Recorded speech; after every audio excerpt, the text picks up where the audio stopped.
Terima kasih. Pada kesempatan kali ini, kami dari kelompok 7 akan mempresentasikan proposal proyek kelas, di mana kami dari kelompok 7 beranggotakan dari Pak Badrun Heriadi, kemudian Pak Didi Ali Imron, dan saya sendiri, Rian Rizky, sebagai moderator pun sekaligus sebagai pemateri.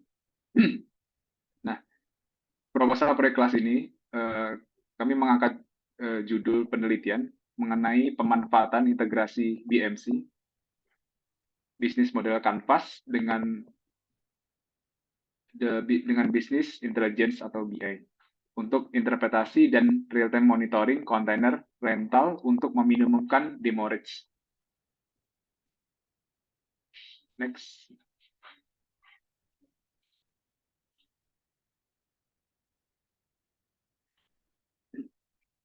Nah, pada presentasi kali ini, ada beberapa outline yang akan kami sampaikan.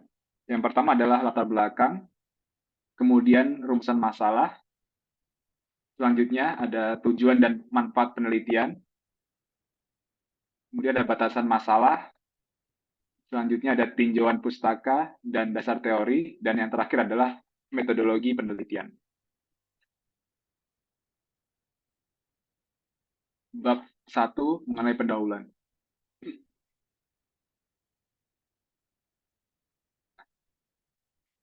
Latar belakang. Yang pertama adalah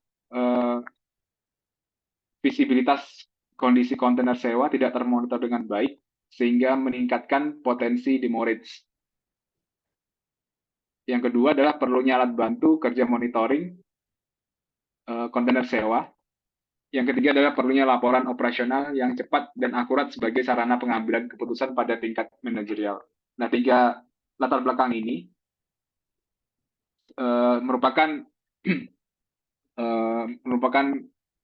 masalah ataupun situasi kondisi aktual di site, di mana suatu site perusahaan oil and gas itu mengalami kendala mengenai terhadap monitoring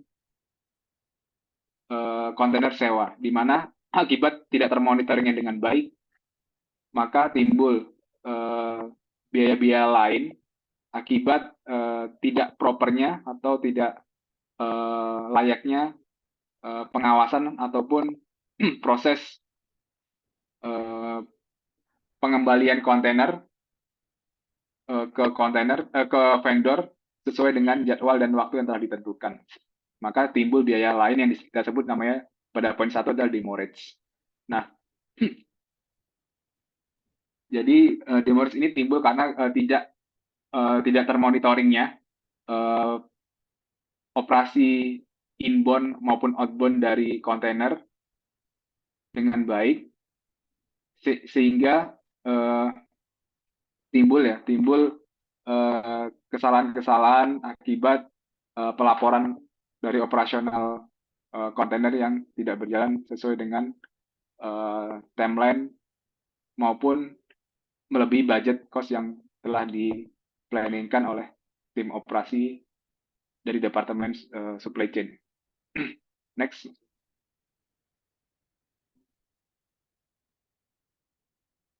Nah, kemudian dalam rumusan masalahnya, jadi yang pertama adalah bagaimana praktik bisnis logistik dan proses kontainer monitoring pada perusahaan PT XYZ. Dan kedua, bagaimana melakukan kontainer monitoring yang efektif untuk meminimumkan demurrage atau denda akibat keterlambatan pengembalian kontainer sewa. Nah, tujuan dan manfaat penelitian ini yang pertama adalah tujuannya yang pertama untuk mengidentifikasi praktik bisnis logistik perusahaan dengan model bisnis canvas atau BMC dengan menggunakan Power BI atau Business Intelligence. Yang kedua adalah memberikan rekomendasi pemanfaatan container monitoring report dengan menggunakan Power BI untuk meningkatkan customer satisfaction atau kepuasan pelanggan. Dan yang ketiga adalah merumuskan rekomendasi perbaikan terhadap container monitoring report pada PT XYZ. Nah, manfaatnya adalah yang pertama adalah satu untuk secara teoritis memberikan wawasan terkait penggunaan bisnis model Canvas dan Power BI dalam membuat container monitoring report. Dan yang kedua adalah secara praktis, yaitu adalah memberi sebagai rekomendasi perbaikan bagi perusahaan dalam melakukan container monitoring untuk meminimumkan demurrage. Nah, dalam penelitian ini kami membatasi menjadi dua batasan. Yang pertama adalah pada proses penelitian ini yang dikaji terbatas hanya meliputi pada perusahaan PT XYZ yang bergerak di industri oil and gas dengan bisnis intelligence untuk waktu penelitian kurang dari 6 bulan. Yang kedua adalah pada proses penelitian ini diasumsikan bahwa tidak ada perubahan informasi selama penelitian dilakukan. Baik, terima kasih Mas Rian. Untuk selanjutnya itu bab 2, tinjauan pustaka dan dasar teori. Next. Jadi untuk tinjauan pustaka itu penelitian serupa yang telah dilakukan sebelumnya ya. Jadi ada lagi di sini 2002 itu penelitian terkait mengenai demurrage akibat keterlambatan bongkar bahan baku impor di PT Krakatau Steel. Kemudian di sini juga ada Azam tahun 2024 itu melakukan analisis faktor demurrage kontainer domestik di PT Kamas Jaya Logistik Jakarta untuk meningkatkan kepuasan pelanggan ya. Tetapi dalam penelitiannya itu belum ditetapkan tools sebagai rekomendasi perbaikan dan pencegahan demurrage. Next. Nah, apa sih demurrage itu? Demurrage itu adalah jumlah pembayaran yang disepakati akibat terlanggarnya kesepakatan yang menyebabkan keterlambatan kapal, baik pada saat sebelum pelayaran maupun setelahnya. Scoville 2016. Kemudian faktor apa saja sih yang menyebabkan demurrage? Yang pertama adalah delay karena dermaga penuh, kemudian terjadi kerusakan alat bongkar muat. Yang ketiga itu adalah dokumen pendukung pembongkaran terlambat. Kemudian yang terakhir itu adalah cuaca yang tidak mendukung. Next. Kemudian masuk ke dalam kontainer monitoring. Jadi pemantauan kontainer itu merupakan istilah yang digunakan untuk pemantauan pada benda yang digunakan untuk aktivitas pengangkutan kargo. Jadi penggunaan pemantauan kontainer itu akan membuat keberadaan benda tersebut terpantau secara real time. Unica 2023. Kemudian beberapa manfaat kontainer monitoring. Yang pertama itu dapat memantau lokasi. Yang kedua itu peningkatan keamanan pastinya, kemudian ada penghematan biaya, tersedianya penyediaan rekaman data, kemudian yang terakhir itu adalah peningkatan efisiensi manajemen armada bisnis. Next. Nah, dashboard ini merupakan informasi ya, jadi merupakan alat untuk menjadikan informasi secara singkat, memberikan solusi bagi kebutuhan informasi organisasi, dan memberikan tampilan antarmuka dengan berbagai bentuk seperti bisa dalam bentuk diagram, laporan, individual visual, mekanisme alert yang dipadukan dengan informasi yang dinamis dan relevan, sehingga kinerja organisasi dapat dimonitoring secara sekilas view 2006. Kemudian beberapa manfaat dashboard. Yang pertama itu adalah dashboard dapat meningkatkan pengambilan keputusan dengan memperkuat pemahaman dan memanfaatkan kemampuan persepsi manusia. Yang kedua, manfaatnya itu adalah dapat mengumpulkan, meringkas, dan mempresentasikan informasi dari berbagai sumber agar pengguna dapat melihat langsung bagaimana performa yang berjalan. Next. Kemudian karena kami akan menggunakan Power BI, jadi di sini Power BI itu adalah sebuah aplikasi ya yang dibuat oleh Microsoft yang bertujuan untuk layanan analisa bisnis. Kemudian Power BI itu menyediakan tampilan yang interaktif untuk membuat laporan dan dashboard pastinya.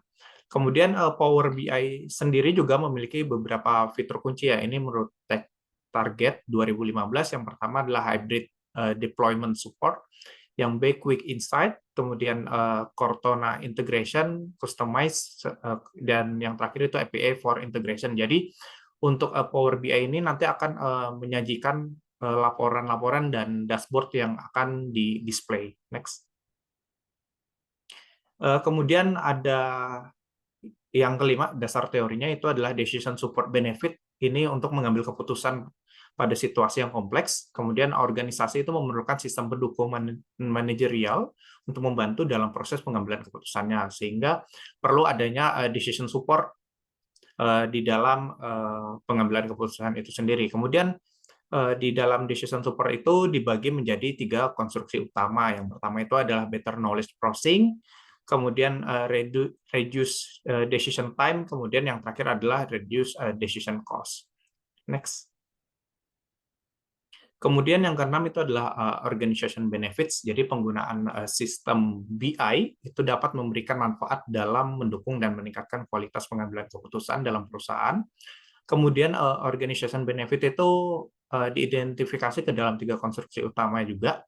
Yang pertama itu effective decision. Ini dengan menggunakan BI itu seorang manajer dapat mengambil keputusan secara lebih efektif dibandingkan sebelumnya dengan menganalisa kondisi baik yang tidak terstruktur maupun semi terstruktur ya. Ini menurut Asrafi et al. 2016. Kemudian yang kedua itu adalah competitive advantage. Jadi bisnis intelijen itu dapat membantu perusahaan untuk tetap kompetitif pastinya dengan memberikan gambaran menyeluruh mengenai informasi penting setiap saat. Kemudian yang terakhir itu adalah stakeholder satisfaction. Ini organisasi berusaha untuk mengadopsi alat khusus seperti sistem pendukung organisasi untuk membantu keputusan manajer dan meningkatkan kepuasan pemangku kepentingan. Jadi secara umum tujuan dibalik semua jenis sistem decision support adalah untuk meningkatkan tingkat kepuasan pemangku kepentingan. Next. Kemudian yang ketujuh ini adalah yang akan kami gunakan juga itu bisnis model canvas. Jadi di dalam bisnis model canvas itu ada 9 channels ya. Jadi mulai dari key partners, key activities, value proposition, customer relationship, kemudian ada channels, kemudian ada key resources, customer segments, kemudian ada cost strukturnya, kemudian ada revenue stream-nya juga. Next. Kemudian di dasar teori ini juga kita akan menilai customer satisfaction ya. Jadi customer satisfaction itu adalah suatu perasaan yang timbul setelah pelanggan menggunakan produk ataupun layanan yang disediakan oleh perusahaan dan pembandingnya dengan ekspektasi yang sudah konsumen harapkan. Jadi beberapa manfaat yang akan dirasakan suatu perusahaan saat menggunakan customer satisfaction itu menurut Kotler dan Keller 2007, yang pertama itu adalah memperoleh dampak yang positif pada loyalitas pelanggan, kemudian selanjutnya itu berpeluang menjadi sumber keuntungan di masa depan pastinya, khususnya dengan melakukan reorder, cross-selling, dan upselling. Kemudian yang ketiga itu reputasi perusahaan akan menjadi lebih baik di mata konsumen. Yang keempat itu pastinya laba perusahaan juga akan meningkat ya dengan adanya kepuasan dari pelanggan, dan yang terakhir itu memperoleh pengurangan biaya transaksi di masa depan untuk konsumen. Next. Ya, baik, terima kasih Mas Badrun. Berikutnya bab 3 terkait metodologi penelitian. Ya, jadi diagram alir penelitian yang kami akan lakukan adalah dimulai dari studi literatur dan tinjauan pustaka dan pengumpulan data tentu saja. Kemudian dari data-data yang sudah diperoleh terkait demo rates, kemudian container ID, container location, status, kemudian ETD dan ETA, dan juga cargo user. Ini akan menjadi data input yang kemudian dilakukan pembuatan container monitoring report menggunakan data-data yang sebelumnya sudah diperoleh. Di sini pembuatan continuous monitoring report akan dilakukan menggunakan aplikasi Excel pada awalnya. Nah, kemudian di mana selanjutnya aplikasi Excel ini akan diintegrasikan dengan menggunakan Power BI dan dijadikan sebuah dashboard seperti yang dijelaskan di dasar teori oleh Mas Badrun tadi. Kemudian setelah dashboard menggunakan Power BI selesai dibuat, maka akan dilakukan analisis bisnis menggunakan BMC. Jadi menggunakan 9 channel tadi akan dianalisa seluruhnya yang sudah dihasilkan dashboard Power BI ini sehingga kita bisa mengetahui sampai ke level customer satisfaction begitu. Nah, setelah melakukan analisis menggunakan BMC, selanjutnya adalah dilakukan 2 analisis secara paralel, yaitu yang pertama adalah analisis decision support benefit seperti yang dijelaskan tadi, kemudian yang kedua adalah analisis organization support benefit. Nah, dari 2 analisis ini kemudian akan ada hasil dan pembahasan, kemudian akan ditarik kesimpulan dan penelitian ini selesai seperti itu. Nah, ini untuk lebih jelasnya terkait studi literatur, tinjauan pustaka, dan pengumpulan data. Pada tahap ini kami akan memaparkan dasar teori dan yang berkaitan dengan demo rates, kemudian komputer monitoring report, Power BI, BMC, dan lain-lain. Yang kemudian akan dilakukan tinjauan pustaka terkait penelitian serupa juga sebelumnya pernah dilakukan. Dalam penelitian ini diperlukan beberapa data seperti kasus demo rates, kemudian containers ID, lokasi, status, kemudian metadate, dan juga cargo user. Kemudian input data setelah data diperoleh dari PT XYZ, kemudian selanjutnya adalah input ke dalam Microsoft Excel dan melakukan pengolahan data yang selanjutnya disajikan dalam bentuk containers monitoring report. Kemudian yang ketiga adalah pembuatan template Excel. Jadi setelah data dikumpulkan, selanjutnya data disatukan dalam satu file Excel yang berisikan data kasus demo rates, kemudian data-data lain seperti lokasi, kemudian status, dan lain. Ini dibuat dan digunakan sebagai acuan sehingga akan digunakan terus-menerus ke depannya tanpa harus membuat kembali bila ada perubahan seperti itu. Kemudian selanjutnya adalah perancangan dashboard dengan menggunakan Power BI. Nah, pada tahap ini visualisasi hasil berupa dashboard dilakukan menggunakan Microsoft Power BI. Tahapan yang dilakukan antara lain adalah koneksi file Excel untuk mengambil data hasil peramalan yang dilakukan sebelumnya. Kemudian Power BI perlu dikoneksikan dengan Excel yang berisikan hasil peramalan yang telah dilakukan. Kemudian yang kedua adalah pemilihan data dan visualisasi. Setelah dilakukan koneksi dengan file Excel, selanjutnya adalah pemilihan data yang akan ditampilkan dan divisualisasikan sesuai dengan data hasil peramalan yang sebelumnya dilakukan. Tentu saja pemilihan ini didasarkan pada data yang mudah dipahami dan dapat dilakukan analisis. Kemudian yang ketiga adalah pengaturan tata letak. Setelah memilih data dan visualisasi, selanjutnya adalah mengatur tata letak visual agar tampilannya mudah dipahami dan dianalisa. Gitu. Kemudian setelah dilakukan perancangan dashboard, berikutnya adalah analisis menggunakan BMC. Jadi setelah visualisasi dashboard, analisa dilakukan BMC, maka dapat dilanjutkan dengan analisis BMC yang meliputi 9 elemen tadi yang sudah dijelaskan di dasar teori. Pada proses ini akan diketahui pengaruh penggunaan dashboard Power BI terhadap customer segment, kemudian value proposition, channel, customer relationship, revenue stream, key resources, kemudian key activity, key partnership, hingga cost structure-nya. Nah, kemudian berikutnya adalah penyusunan decision support dan organization benefit ya. Jadi pada tahap ini setelah dilakukan analisis BMC, maka dapat dilakukan analisis strategic benefit ya, yakni decision support benefit meliputi better knowledge possession, kemudian reduction decision time dan reduce decision cost, dan juga organization benefit meliputi effective decision, kemudian competitive advantage, dan stakeholder satisfaction. Nah, setelah itu akan didapatkan hasil dan pembahasan. Setelah dilakukan analisis BMC, akan diketahui dua hasil tadi berupa strategic benefit terhadap penggunaan Power BI. Maka di dalam hasil dan pembahasannya nanti kami juga akan memaparkan korelasi antar keduanya. Kemudian yang terakhir adalah kesimpulan. Pada tahap ini dilakukan penarikan kesimpulan sesuai dengan permasalahan yang diangkat dalam penelitian ini. Nah, yang terakhir adalah terkait rencana dan jadwal kerja penelitian. Jadi di sini kami merencanakan waktu dalam 10 minggu, di mana studi literatur dan pengumpulan data di 4 minggu pertama, kemudian dilanjutkan pembuatan template Excel, kemudian perancangan dashboard Power BI, analisis menggunakan BMC, analisis strategic benefit, kemudian penyusunan laporan, dan juga presentasi hasil penelitian. Ya, berikut merupakan beberapa daftar pustaka yang menjadi acuan kami dalam membuat proposal proyek kelas ini. Ya, mungkin itu dari kami, pemaparan dari kelompok 7 terkait proposal kelas kami. Sekian, terima kasih.